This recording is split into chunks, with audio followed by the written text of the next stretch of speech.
I think it's because they should on themselves.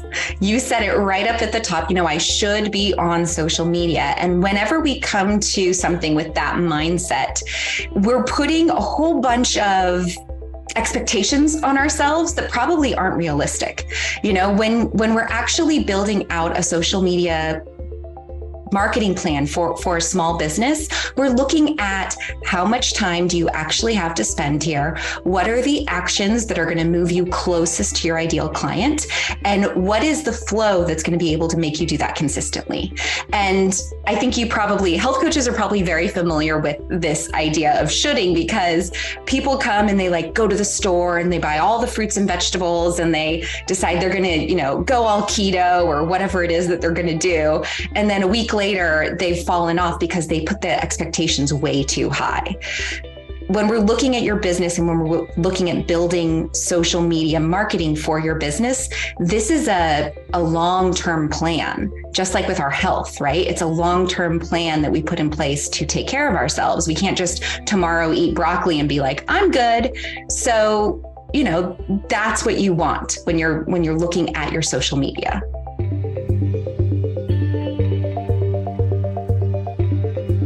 Welcome to another episode of the Health Coach Academy podcast. I'm your host, Omar Cumberbatch of OmarCumberbatch.com. As always, appreciate you joining in, learning all the new and good stuff in the health coaching world.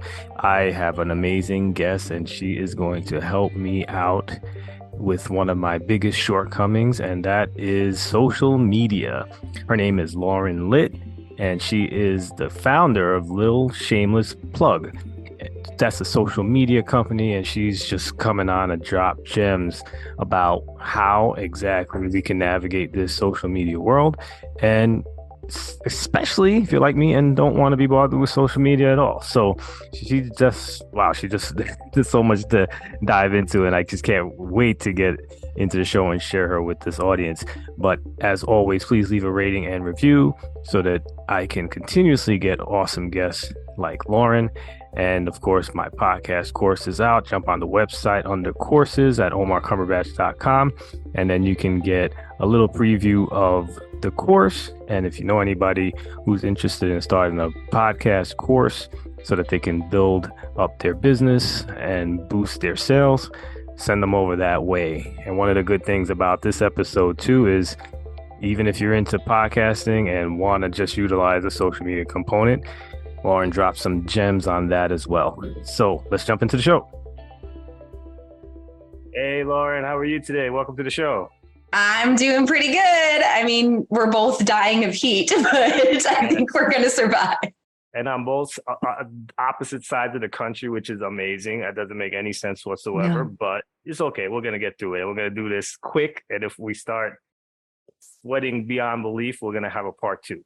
Yes, everybody grab your pen and paper. We're going to be talking fast. Absolutely. And well, just so the audience knows, I wanted to thank you for being able to get this together. We kind of crossed paths a little while ago and we're not able to do this. So I'm really excited.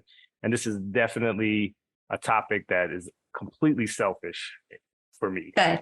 Because I am not in the social media world like I should.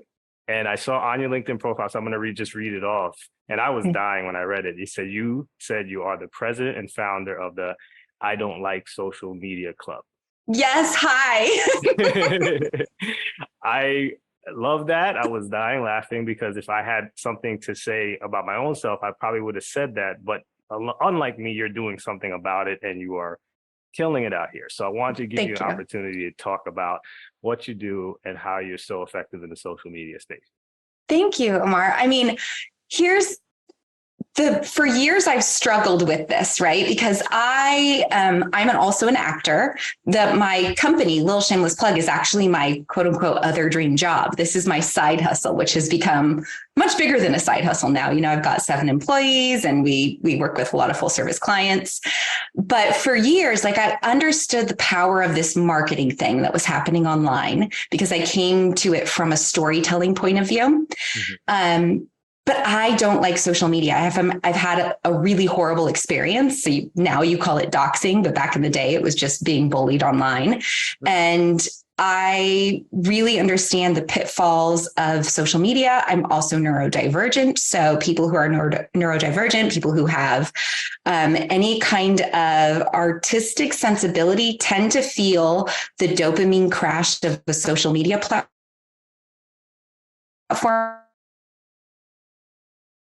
much more than other people source. And it's this resource that small businesses, like everybody who's speaking to your, all of your audience members, you can bring an extra 20K, 30K into your business a year by having a social media platform if you know what you're doing.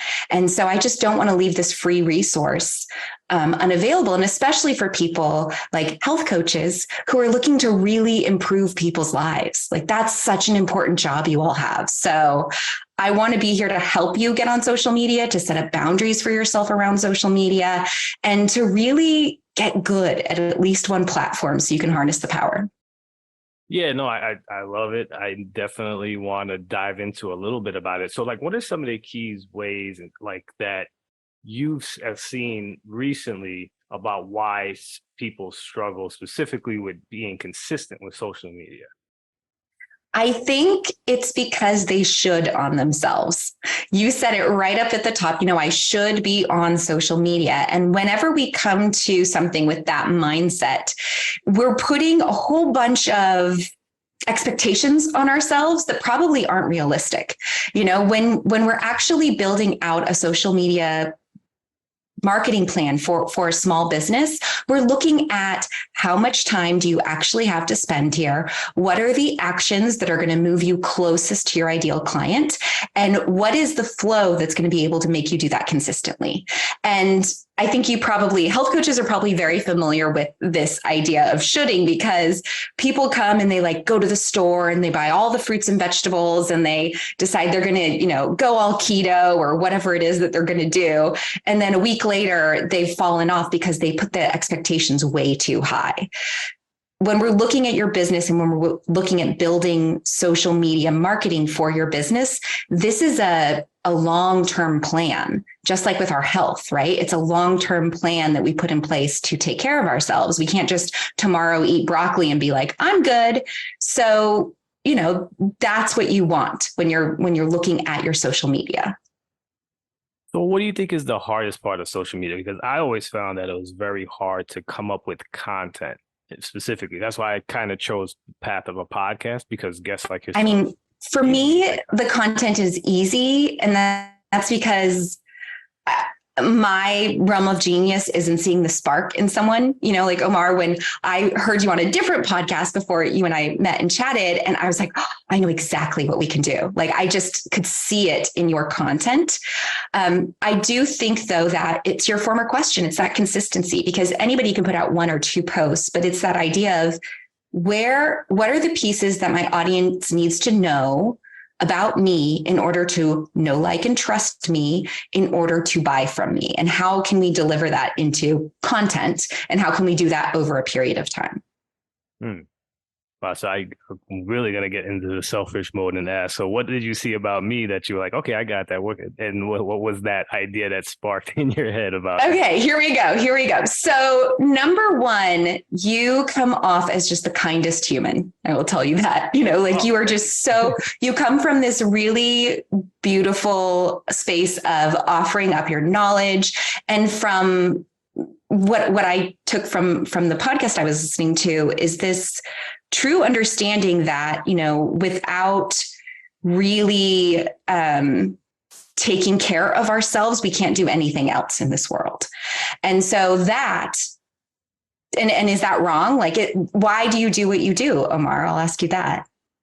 Yeah, no, I definitely love sharing knowledge. I feel like, especially when I've been through something, even if I have on my website, I wish I had a bigger brother, or yeah.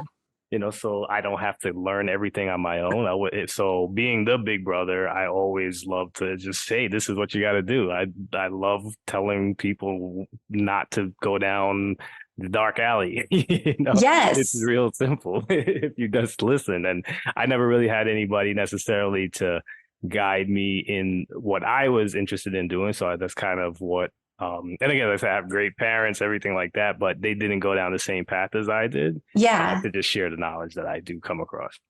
Fabulous. Great. So, like, from what you just told me, I'm like, we could have, I don't know, Big Brother Thursday, where you sit down and you just give the knowledge, that that's your consistent piece of content that you're putting out every week, that people are coming to you for that little bit of Big Brother advice about what they want to do and what's the next step. Like, that would be a fantastic social media series for you to do for content.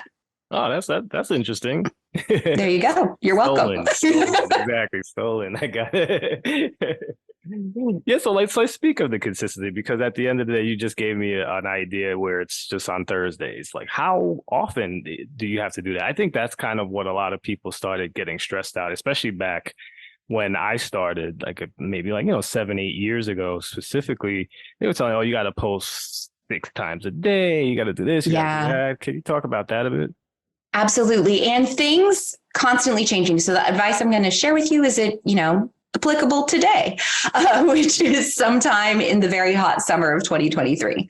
But so it depends on the platform you're on. I like to say that, we can't take the rules of Chutes and Ladders and expect to win Monopoly, right? So we want to understand the platform that we're on, and then we can understand how frequently we need to post. There's also been a big shift in marketing over the last couple years, and it's going to be interesting to see AI play into this, because we might see a shift back to, as you were saying, posting more frequently. But right now, what rules social media is a consistent posting plan with really good content. And so you have to, again, go back to, how much time do I have for my business? If you have 2 hours a month to market your business, let's make the most of them. Let's make one really great post and put it out on social media, and if you just do that consistently, in 3 months, you're going to be like, I bet you I can put out 2 posts a month, and then it'll go on from there. If we take the baseline of all of the different major platforms, I'll give you a very, very, very baseline situation. For Instagram, you want to be posting somewhere between 1 to 3 times a week. For LinkedIn, 2 to 3 times a week. If you're doing something like Twitter or Thread just dropped today, you're probably going to want to be posting somewhere between 10 to 20 times a day, because that social feed works very differently than the other ones. Facebook, you can get away with a couple times a week as well. YouTube, if you want to do YouTube, this is a great one for the health industry. One great piece of content per month. So like if you're doing an in-depth video on an exercise or a meal plan or something like that, and then really get into shorts and do those 3 times a week or even every day if possible on YouTube. But YouTube's a huge platform you could do. I think I covered all the basics. Yeah. No, thank you for that. You definitely did. One of the things that I wanted to just touch on real quick is, you said Facebook. Do we even bother having a Facebook page anymore? I love this question. So a year ago, I would have said no. You do not need a Facebook page. Let's all go away. Yeah. But something really weird started happening in about November of last year. And so I do full service, and I also help coach people. So I see a lot of different accounts. And around November of last year, for our full service clients, because we had basically set our Facebook pages to like set and forget. And what I mean by that, this is actually really good for everyone. If you're putting up your marketing plan and you're like, okay, I can only focus on one platform because that's all the time I have. And let's say you also have a Facebook page and a LinkedIn page. Once a month, just post something on your Facebook and LinkedIn page, just so it's relevant, just so people are there. So we had our clients that set and forget kind of Facebook page set up. And in about November of 2022, all of a sudden we started seeing more engagement and people following the Facebook pages where we had changed literally nothing about what we were doing and had been doing for years. And so there's a weird resurgence of Facebook happening. Now, should quote unquote, right, everybody be on Facebook? It depends on who you're talking to. If you want to be coaching like women, let's say, it from 45 to 60, you should absolutely be on Facebook. That is a big market for that age range, for the people that are feeling comfortable there. And you would also probably benefit from having a Facebook page or a Facebook group. So does the interaction that we're talking about, I remember that specifically, and I think this is why a lot of coaches left, was that you just weren't reaching anybody. Yeah. The algorithm has changed enough where your posts are actually touching some people for a change? Yeah. So when we're looking specifically at Facebook, and you let me know if I get too into the weeds for you here, Sure. what the algorithm is doing now is, I can't remember the exact percentages, so give me a little grace, y'all. But when you jump into the Facebook feed, what you're seeing right at the very top are friends and family, right? The first 1 to 3 posts are the people you're interacting with the most on Facebook. And then you see basically the stories vertically across, right? That'll break it up. And then it goes into about, I think, 30% of the content is groups that you belong to. Mm-hmm. And interspersed with that is ads. And then it's like 16% of the content that you see are pages that you've liked. So if we look at that, friends and family, the stories, groups, and then pages, we want to be either a friend or family. We want to have our stories happening, which a lot of people, you can push them through from Instagram.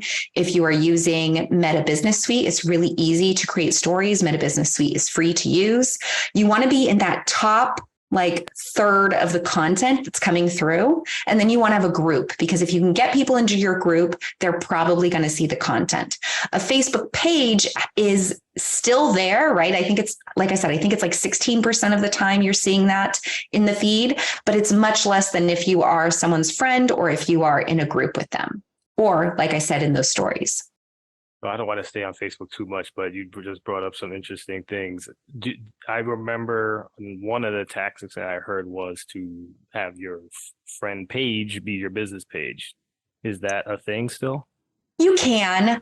And again, it depends. I am a big, like I mentioned, I've been bullied online before. So my privacy settings are crazy high. I do not like for people to be on my personal page.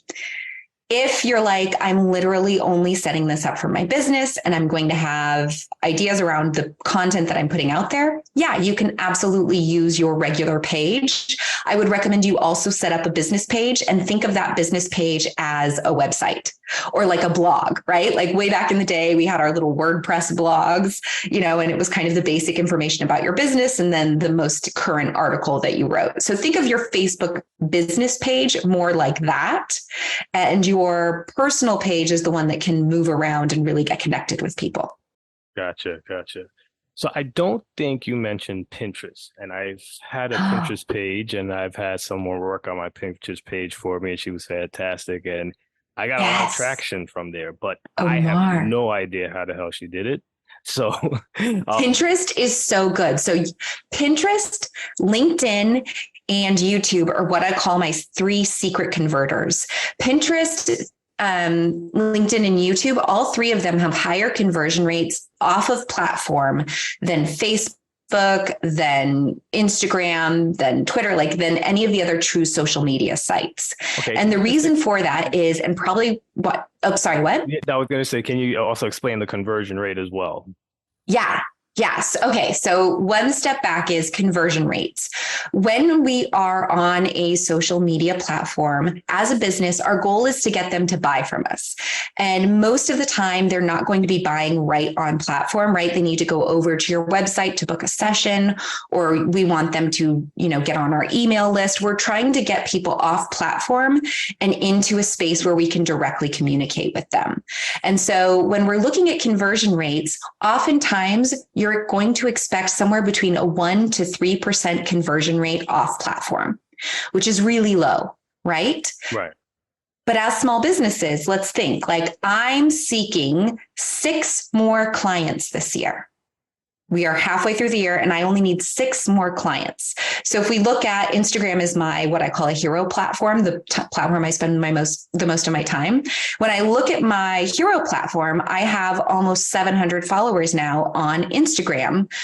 1 to 3% of those is exactly what I need, right? Right. 1% of 700 is 7 people. So they're there, right? Like if we're looking at the marketing numbers that we need, that's going to happen. I think I did that math right. So when we're looking at conversion rates, Pinterest, when people are on Pinterest, they are specifically seeking, like I do a lot of my exercising, find a lot of my recipes that I'm doing for health on Pinterest, because when people are jumping into Pinterest, they are looking for a solution. And so they are in the mindset of purchasing or downloading or signing up for, because they want a solution to the problem that they have. So on Pinterest, we see way higher conversion rates. You can see up to like a 10% conversion rate on Pinterest that moves people onto your website, and then you can get them onto your email list or to sign up for a session or something like that. Yeah, no, it's very interesting because I always have the question when it comes to Pinterest about the prettiness of Pinterest. I go on Pinterest as well. Like again, we intend to buy, so I know exactly what you're referring to. Yeah. And I mean, the average person, and I always say me, fall in that category. Do you have to be real sexy with like the posts and stuff like that, or is there some kind of other methodology to it? It's not like posting on Instagram where you're taking a selfie or something like that. You know what I mean? Like I'm just curious about that. Yeah, I mean, here's the deal. You want to know the audience you're speaking to. So if you are speaking to, I don't know, I'm thinking of like. You want your content to attract those people. Right. So what I don't want is for people to be like, I follow, I don't know, Tone It Up. I've been following them for years and years and years. So I just keep thinking of their pins and things that I see from them on Pinterest. That's a very high-end, high-level content that they're putting out. And I don't want that to stop someone, because the thing is, who you are, there are going to be people that are directly attracted to that. What we need to focus on is, can you be heard? If you're, talking someone through an exercise or something, can you be easily seen and followed? If it's a weird grainy video, that's not good. But most of us, our phones, as long as you clean off that camera before you start, is a great, that's high enough quality video. And are you giving them the answer they're seeking? So you don't have to have super high quality content anymore, because we're all used to seeing this content that's like, oh, I have my camera in my pocket, I'm just going to shoot this and get it up. As long as we can see and hear and follow, that's good enough. Okay. I got to revisit Pinterest a little bit more. I just haven't had the opportunity to play with it myself, really. Like I said, I had somebody who I had hired to handle it, and with good success. I just didn't, it was like, magic, because I had no idea what the hell was going on, to be honest. And it was just done for me. So very, very interesting to see it on the end of someone who's a health coach who's trying to maybe get clients in that way. Absolutely. I mean, I think it's a fantastic way, especially if, I know you have expressed you don't like social media. It's especially if you can hand it off to a VA or a social media management company like us. For you, it's a very low level lift, because when we're talking about Pinterest, Pinterest is very clear about what they want. They will tell you exactly what they want you to do in order for your pins to be found. They're one of the few sites, Instagram is starting to be more transparent in what they need in their algorithm and how they're changing things. But Pinterest will literally say, this is the size of content you need to be putting out. Here is the frequency. We recommend you create 5 pins for each idea and have them be different, like looks or, different sizes. They will tell you exactly what you need to do. So they're a really great platform to work on. The thing about Pinterest is, I just mentioned, we're going to create 5 pins for this one blog. You're creating a lot of content. So it's really nice to have something, if you do have a budget for a VA, because it is a high level of content, even though you, Omar, personally don't have to be the one creating every piece of content. You can create one 30-second video and we can spin that 10 different ways, so. Interesting.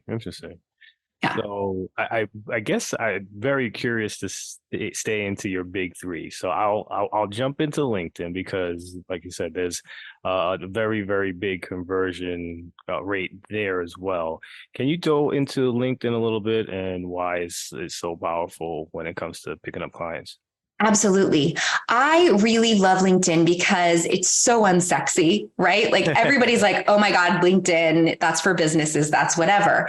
But because of how it's set up, again, people are coming on LinkedIn to specifically connect. They're looking for an answer when they're coming on LinkedIn. Whereas on Instagram, a lot of the time we're looking to be entertained, we're looking to be passive. People come to LinkedIn with an agenda. So one, that's in your favor already. Two, I love this statistic about LinkedIn. Less than 1% of all of the people on LinkedIn are consistent content creators. What that means is less than 1% of the people on LinkedIn are actually putting out content on a weekly basis. So if you want to be one of the top people in LinkedIn, all you have to do is put content out on a weekly basis. Like the bar is pretty low. Like, absolutely, we want to be putting good content out. But when I hear that, I'm like, oh my gosh, so much pressure is relieved off of me. It's also a space where written content does a lot better than photo or video. So if you're someone who doesn't like social media because you don't want to be on camera all the time, it's a great start for you because sharing, like here's the 3 things to add to your diet to change your life, or I don't know, that's a bad idea, but something like that, sharing content that's written will get a lot of clicks and a lot of people moving towards your profile. That's very interesting. So let me ask you a question, being that the frequency is very sparse. Are the people who are doing it balls to the wall and doing it daily or anything like that, do they have an advantage, or is that kind of something that people find like as a turnoff when it comes to posting content? Yeah, I mean, where I think the sweet spot for LinkedIn is if you can do 2 or 3 posts a week. Mm-hmm. LinkedIn, there's this very fun thing that they're doing. They have really jumped on the AI bandwagon. And what they've done is they have gone through and they have selected top people in the field. And I'm going to get it wrong because I can't remember exactly what they call it, but they've put these like collections together of advice from top people in the field. And Omar, people like you and me, who are just regular old LinkedIn people, can go to these collections of articles and give our 2 cents.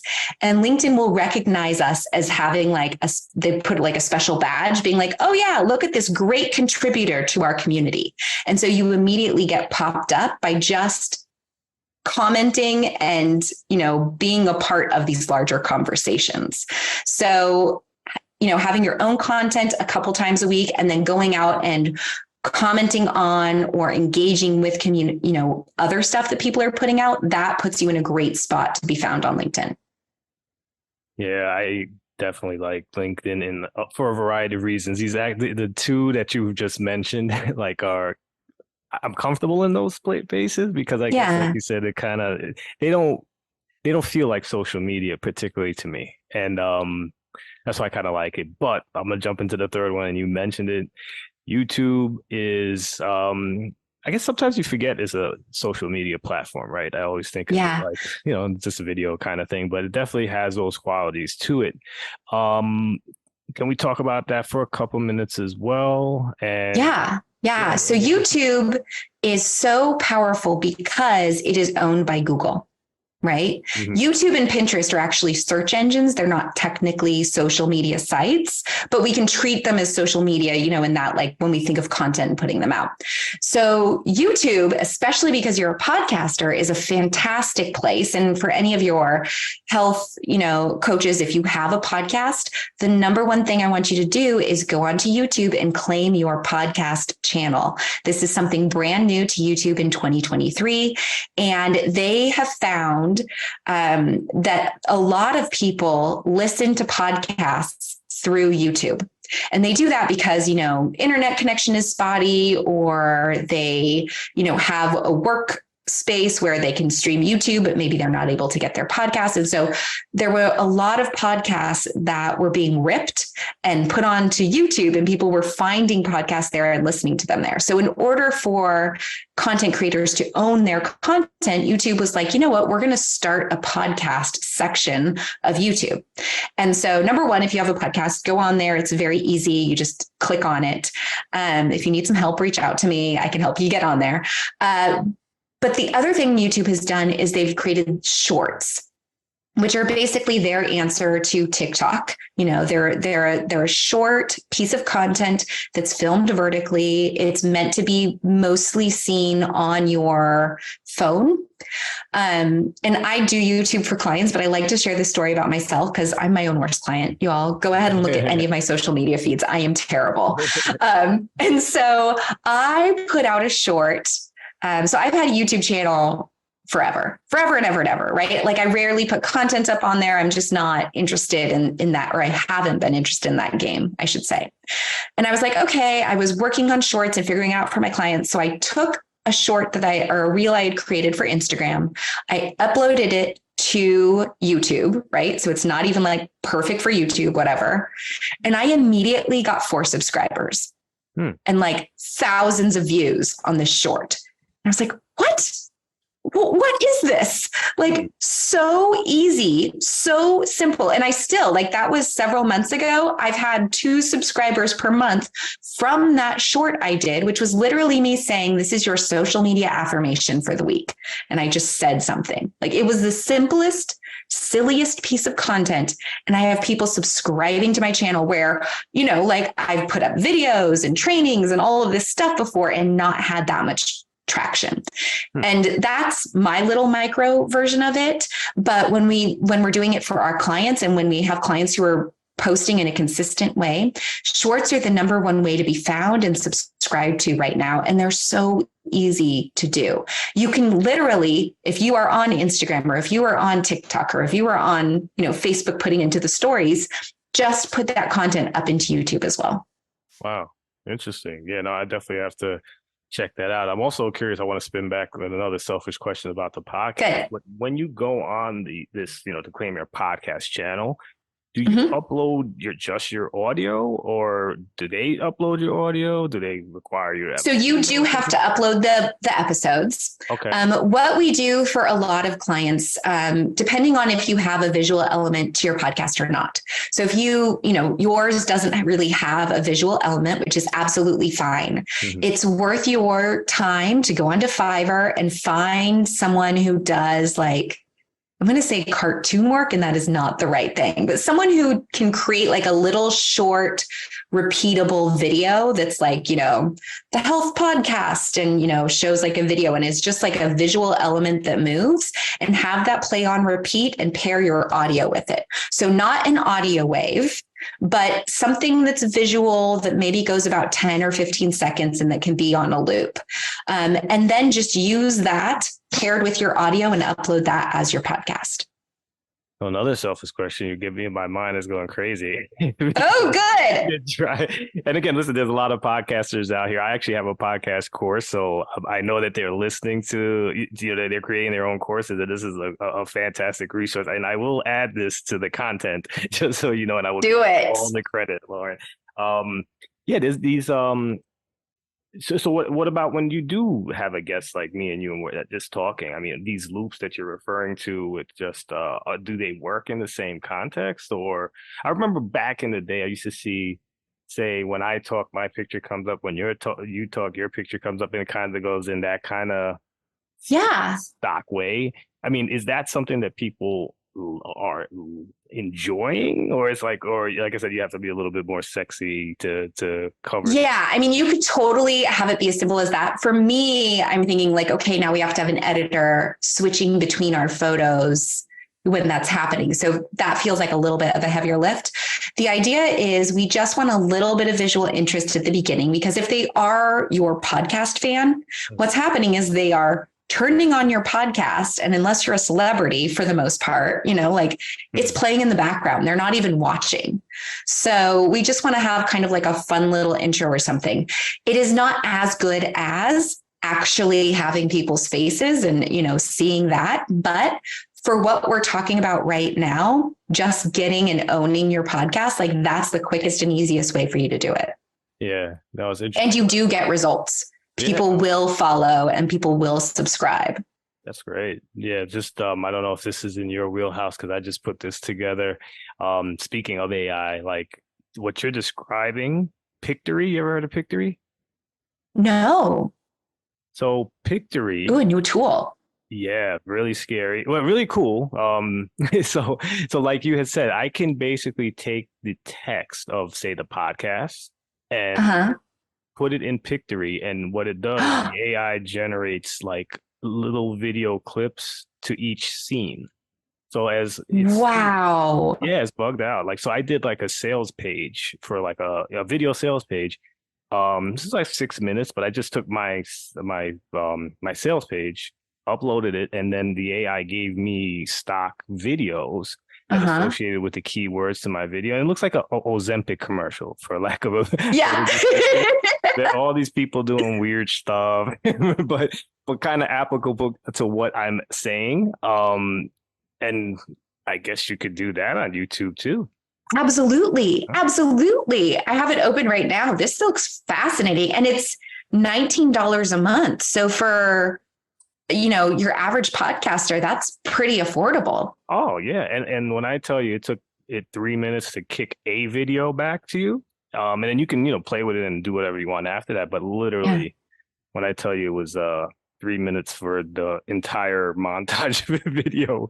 Wow. It's pretty crazy. So definitely take a peek at that. I think you're going to be, and it's free in the beginning to trial. To play around and try it. Man, cool. Be bugged out. Oh, I'm so excited. Okay. Now, since I know that you also help podcasters, I have to share this little tidbit.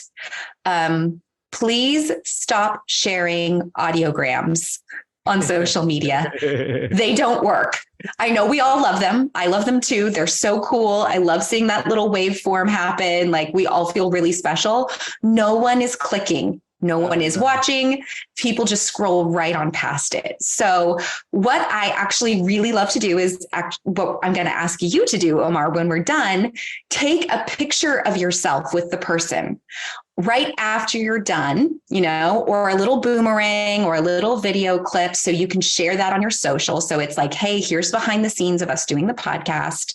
That is a much more converting piece of content. You'll find more people looking for your podcast and clicking through than by sharing an audiogram. And the second thing is directly after you get done with your podcast, grab your phone and do a quick 15-second, wow, I had such a great conversation with Omar and we talked about these 3 things. Check out the podcast and then save that video for when the podcast comes out so you compare it, right? It's behind the scenes content. It gets people more excited versus just sharing clips of the podcast, which people just don't engage with. They just don't. No, that's a great tip because I have felt the wrath of the audiogram haters many a time. That's why I used to. Really? Oh, I could see. You could just see nobody cares. I know. It's so sad because I really love them. Like when audiograms came on the scene, I was like, mind is blown. I work with audiobook narrators. I work with, podcasters. I work with all of these people. I was like, this is such a fabulous thing. I'm so excited about it. And then when month after month, we look at analytics and it'll be like, content. Oh, you posted about your podcast with an audiogram. Nobody touched it. Content. And so it's actually ruining your reach as well. Because if the platforms are like, well, 3 out of 5 pieces of content, we don't get any traction on, they're going to stop sharing those 2 pieces of content that are good because they're like, we don't know if this person has good content or bad content. Here's a trick question about audiograms, and then I think we are going to wrap up because you've been more than gracious spending all. Oh, I'm so sorry. I love talking about this. So let's do it part 2. And like I said, I didn't get to any questions, to be honest. I got like questions, which is great because you took the conversation in a direction that I would never have imagined. So I give you a whole bunch of credit for that. So and I appreciate you doing that.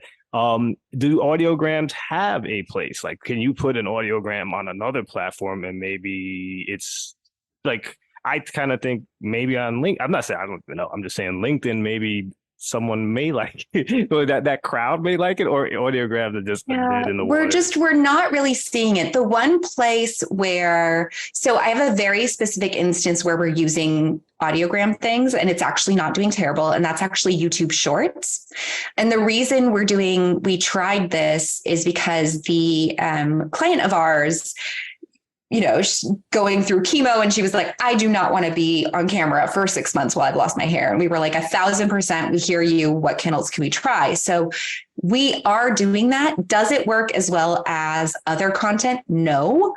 But on YouTube Shorts, it's at least bringing some traction and some, interest to her podcast in the months where she's like, I am not getting on camera right now. Interesting. I can see that too, because like, again, the shorts are just, just a little taste and that's kind of it. And, Yeah. Okay. I mean, but here's the other thing I'll tell you, test and track. You may find that your audience loves audiograms and I'm, speaking all crazy banana sandwich talk here, so all of the advice I'm giving is from my own experience and through my clients, but every person is unique. Your audience is unique and you are unique. So what works for you might not work for someone else. And you really have to try something for about 3 months, look back at your analytics and be like, what worked and what didn't, and then do more of what worked and let go of what didn't, Makes sense. So to wrap, and this is one of the things that I want to make clear to the people listening, because I can be completely wrong, and because social media, and you mentioned it before, its whole goal is to get people off social media into your world. I mean, mailing lists and such. Can you just talk about that for a couple of seconds? I know that you touched it, but I think what so I see a lot of people who do social media a lot and get some followers and they don't get any sales or anything because they're just showing whatever. And there's not really an intention to bring them offline. So just I think maybe wrap with that. And okay. I'm like, okay, how do I distill this down? So the real power of social media right now is that we are building community and you are allowing people to know, like, and trust you so that they're ready to buy from you. They are most likely not going to buy from you on platform, meaning if you are following me on Instagram, the sale is not going to happen on Instagram. I need to invite you off platform in order to sell. So if you have a social media feed, I would love for you also to be creating your email list and be marketing and nurturing that email list, because your email list is where you're really going to get sales. And so you want to move people from your social media to your email in order to sell to them. That's the very, very brief basic thing. But the other thing that you brought up is like, okay, I've got all these people following me, but no one's buying from me. And there's 2 rules of marketing, and we can go into this maybe if we do part 2 someday, that are true still today.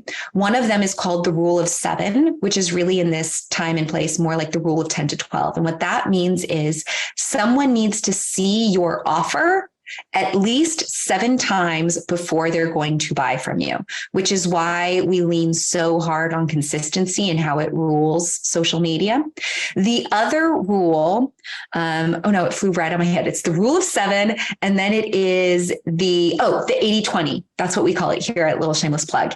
80% of the time. So we no longer live in a society where we all have to sit on the sofa and get up and then go change the channel of the TV, right? That was when I was growing up. So I've just dated myself, right? But me too. Don't feel bad.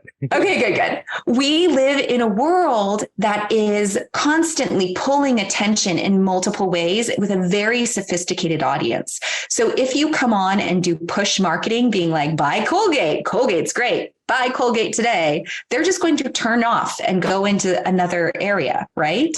So 80% of your content should be pull. It can be tips. It can be getting to know you. It can be interesting facts. It can be all of this. I like to call it this like give content, right? It's like give. And then 20% of the time is take. So I'm going to tell you a lot about social media if you follow me. And then I'm going to say, and sign up for a social media audit. In 1 hour, you and I can get clear on your social media. And then I'm going to give, and take. So how this works out, if we're doing like the bare minimum on platforms, about once a month, you are talking about your offer. And that's it. Yeah, that makes sense. That's easy, right? No, absolutely. Yeah. I'm speechless because you nailed it. Oh, well, thank you. I think we're done. Okay, good. Sign off. I love talking about this. I really, really love helping people. And I do this because, like I said, I know social media, like, I don't like it. I have a physical reaction to it sometimes, but I'm so clear about how powerful it is. And that if I can just get more people who are doing good in the world to be sharing their message and spreading, the good news about, health, or, if it's like my little client, Bob, who sells olive oil and vinegars so people can eat more healthy, like, those are good messages. And we need good messages in this world. We need to lift up our vibration, as a community. So that's why I do the work I do. And I just really, really hope that your audience, even though it's difficult, take the step and move forward, because next year you will have a better social media platform than you do today if you just keep going. No, I agree. And Lauren, thank you for sharing, your story specifically. And we didn't really get into diving into just the concept of you having the difficulties of, online bullying, all that kind of nonsense, unfortunately, that you had to deal with and to overcome it and surpass it and, transform it to helping other people do and deliver their messages. I give you a lot of credit. So I want to just give you some kudos over there. And of course, to end the show, I want you to give us your social media handles, your website, how we can get in touch with all the great things you're doing. Whoever heard this message and wants to jump on and get some help through, you and your company, this is the opportunity to do so. Oh, great. Well, I try and practice what I preach, which means my hero platform right now is Instagram. So come find me on Instagram at Lauren.Litt. That's LAUREN.LITT. And on Instagram, you are going to absolutely love this. I have a quiz that helps you identify your unique social media cocktail that you need to release your inhibitions online and find your perfect clients. So go ahead and take that social media cocktail quiz. No alcohol is required at all. And let me know what you get. I put a lot of care and time into this, and there's a ton of resources that you get when you get your results that helps you take that next step online, because I believe everyone can be on social. You just need to figure out the tailor-made solution for you. Love it. So Lauren, thank you so much again. This has been fantastic, and we will definitely be doing a part 2. Fabulous. I love it. Thank you, Omar. All right. Have a great night. You too. Hope you enjoyed listening to today's episode of the Health Coach Academy podcast. If you did, jump over to iTunes and leave a rating and or review. It goes a long way in helping get this message out to our fellow health coaches and people in our industry. Also, if you can, jump over to my website, omarcumberbatch.com, where I give out a lot of freebies, including my 5-day sugar challenge for people who are having issues with sugar. And also for health coaches, I have the book, Hidden. It's the 6 not so obvious ways to get your clients unstuck. Have a great day.